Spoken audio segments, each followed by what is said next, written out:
తాము CBI enquiry అడిగితే సిట్ని నియమించి తమపై అక్రమ కేసులు బనాయించి ఇరికించే ప్రయత్నం ప్రభుత్వం చేస్తోందని ఆరోపిస్తున్నారు మాజీ మంత్రి జోగి రమేష్.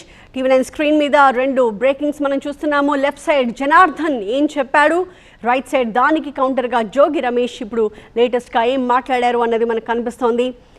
సో జనార్దన్ సంబంధించిన వీడియో బయటకు వచ్చిన తర్వాత జనార్దన్ ఏం చెప్పారు, ఈ మొత్తానికి వెనక మాస్టర్ మైండ్ మొత్తం చెప్పింది ఆయన డైరెక్షన్ ప్రకారమే నడిచామన్నట్టుగా జోగి రమేష్ పేరుని జనార్దన్ చెప్పారు.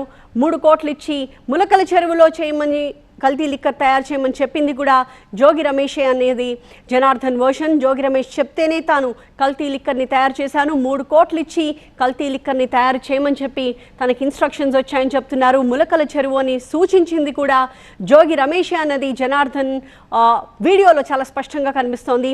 ప్రభుత్వంపై బురద చల్లే కుట్రలో ఇలా కల్తీని తయారు చేయాలని చెప్పి ప్రోత్సహించారు, వాళ్లే తయారు చేయించి మళ్ళీ వాళ్లే రేట్ చేయించారు. తయారీదారులను టీడీపీ సస్పెండ్ చేయడంతో జోగి రమేష్ ఇప్పుడు ప్లాన్ మార్చారు అని అంటున్నారు జనార్దన్. ఇబ్రహీంపట్నానికి సరుకు క్యాన్లు తెప్పించి మళ్ళీ అక్కడ కూడా రైడ్ చేయించారు. జోగి రమేష్ చెప్తేనే మొత్తం వ్యవహారం నడిచింది అన్నది జనార్దన్ సంబంధించిన వీడియోలో చాలా స్పష్టంగా జనార్దన్ చెప్పిన విషయాలు. దానికి ఇప్పుడు జోగి రమేష్ మళ్ళీ రియాక్ట్ అవుతూ ఉన్నారు. తనను అక్రమంగా ఈ కేసులో ఇరికించారని, అసలు తనకి దీంతో సంబంధమే లేదని చెప్పి జోగి రమేష్ అంటూ ఉన్నారు. దీనికి మొత్తం కథ, స్క్రీన్ ప్లే, డైరెక్షన్, యాక్షన్తో సహా సిట్ వెనకుండి నడిపిస్తున్నది చంద్రబాబే అన్నది జోగి రమేష్ చేస్తున్న ఆరోపణ.